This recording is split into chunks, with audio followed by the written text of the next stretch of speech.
Capital Gujarat હવે જોઈએ અગત્યના સમાચાર। વડોદરા શિક્ષણ સમિતિ દ્વારા બોર્ડના વિદ્યાર્થીઓ માટે કાઉન્સેલિંગ સત્રનું આયોજન। 30,000 વિદ્યાર્થીઓને તણાવમુક્ત રહેવા અપાયું માર્ગદર્શન। વડોદરા મહાનગરપાલિકા શિક્ષણ સમિતિ દ્વારા આગામી બોર્ડની પરીક્ષાને અનુલક્ષીને ધોરણ 10 અને 12ના વિદ્યાર્થીઓ માટે એક વિશેષ કાઉન્સેલિંગ સત્રનું આયોજન કરવામાં આવ્યું હતું। વડાપ્રધાન નરેન્દ્ર મોદીના પરીક્ષા પે ચર્ચા અભિયાનથી પ્રેરિત આ કાર્યક્રમનો મુખ્ય ઉદ્દેશ્ય વિદ્યાર્થીઓને પરીક્ષાના તણાવમાંથી મુક્ત કરી તેમનામાં આત્મવિશ્વાસનો સંચાર કરવાનો હતો। આ વર્ષે વડોદરા શહેરમાંથી અંદાજે 30,000 જેટલા વિદ્યાર્થીઓ બોર્ડની પરીક્ષામાં બેસવાના છે, ત્યારે તેઓ નિર્ભય બનીને પરીક્ષા આપી શકે તે માટે તજજ્ઞો દ્વારા જરૂરી માર્ગદર્શન પૂરું પાડવામાં આવ્યું હતું। આ કાર્યક્રમમાં ઉપસ્થિત મહાનુભાવો અને શિક્ષણવિદોએ વિદ્યાર્થીઓને શીખ આપી હતી કે પરીક્ષા એ જીવનનો એક પડાવ માત્ર છે, અંતિમ મંજિલ નથી। વિદ્યાર્થીઓએ પરિણામની ચિંતા કર્યા વિના પોતાની મહેનત અને ક્ષમતા પર ભરોસો રાખવો જોઈએ।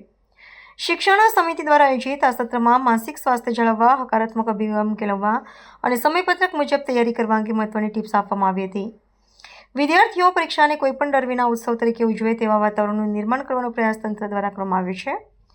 આ પ્રસંગે ઉપસ્થિત રહેલા વડોદરા શહેર ભારતીય જનતા પાર્ટીના અધ્યક્ષ ડૉક્ટર જયપ્રકાશ સોનીએ વિદ્યાર્થીઓને પ્રોત્સાહિત કરતા જણાવ્યું હતું કે વિદ્યાર્થીઓએ પરીક્ષાને બોજ તરીકે નહીં પરંતુ પોતાની પ્રતિભા દર્શાવવાની એક તક તરીકે જોવી જોઈએ।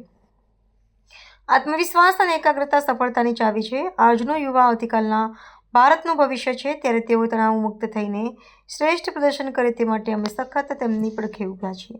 ભારતીય જનતા પાર્ટી વડોદરા મહાનગર શિક્ષણ સેલ દ્વારા આવનારા 26 તારીખથી શરૂ થનારી ધોરણ 10 અને 12ની પરીક્ષાઓ માટે એક વિશેષ આયોજન કર્યું છે। વડોદરા શહેરમાંથી લગભગ 30,000થી વધુ વિદ્યાર્થીઓ આ પરીક્ષા આપવા જઈ રહ્યા છે। છેલ્લા 15 દિવસ બાકી રહ્યા છે, ત્યારે એમનું રિવિઝન અને બહુ સારી રીતે આ તૈયારી એમની પૂર્ણ થાય અને પરીક્ષામાં જ્યારે એમની સાથે પેપર આવે તો સારી રીતે એના જવાબો આપી શકે અને એમની કોઈ મૂંઝવણ કે સમસ્યા હોય તો દૂર કરી શકાય, એના માટે એક આયોજન વડોદરા મહાનગર ભારતીય જનતા પાર્ટી શિક્ષણ સેલ દ્વારા કરવામાં આવ્યું છે। કુલ 5 કાઉન્સિલર અને 4 વિષય નિષ્ણાતની નિમણૂક કરવામાં આવી છે। એ સિવાય પણ કોઈપણ વિદ્યાર્થીને અથવા વાલીને કોઈ પ્રશ્ન પરીક્ષાને લગતો હોય તો જરૂરથી મહાનગરના અમારા શિક્ષણ સેલનો સંપર્ક કરી શકે છે। એમની તમામ મૂંઝવણ દૂર કરવાનો અમે પ્રયાસ કરીશું। સાથે સાથે હું સૌને જણાવવા માગું છું કે આપણા દેશના યશસ્વી અને વિશ્વ નેતા એવા વડાપ્રધાન માન્ય નરેન્દ્રભાઈ આ વખતે જે પરીક્ષા પે ચર્ચાનો સંવાદ કર્યો છે, એ સંવાદની અંદર પણ તમારા ઘણા બધા પ્રશ્નોનું સમાધાન થઈ શકે એમ છે। તો હું આગ્રહ કરીશ કે આપ સૌ આ પરીક્ષા પે ચર્ચાનો સંવાદનો કાર્યક્રમ નિહાળીએ અને આપણા મનમાં રહેલા કેટલાક પ્રશ્નો એ મૂંઝવણ ત્યાંથી જ દૂર થઈ જાય એવો મને ભરોસો છે।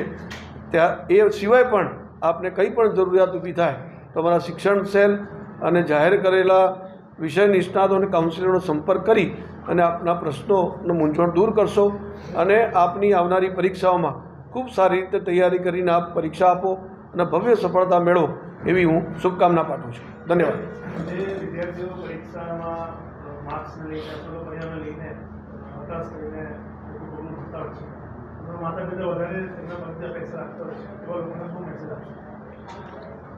બાળકને જે પરીક્ષા છે એ અંતિમ પડાવ નથી, આ એક જીવનમાં આવેલો તમારું પગલું છે, એટલે આ પગલું અંતિમ પગલું નથી। આવું આપણે સૌએ વિદ્યાર્થીઓ અને વાલીઓએ યાદ રાખવું જોઈએ।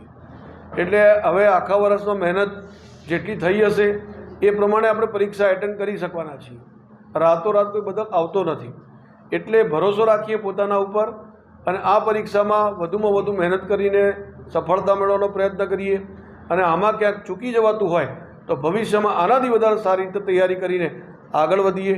પરીક્ષા એ જીવનનો અંતિમ પડાવ નથી એવું માનીને આપણે સૌએ વાલીઓ અને વિદ્યાર્થીઓએ વિચાર કરવો જોઈએ।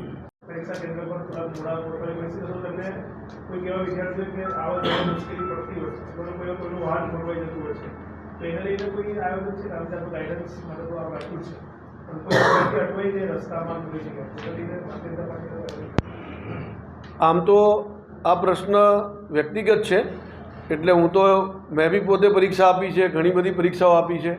આપણે જ્યારે પરીક્ષા આપવાની હોય તો થોડી પૂર્વ તૈયારી સાથે જવું પડતું હોય છે, તો એનું ધ્યાન રાખીએ વિશેષ। પરંતુ ક્યાં પણ આવી તકલીફ પડે તો અમારા કાર્યકર્તાઓનો સંપર્ક કરશો તો આપને જરૂર એમાં પણ મદદ કરવા અમે હરહંમેશ તૈયાર હોઈએ છીએ અને આ વખતે પણ તૈયાર રહીશું।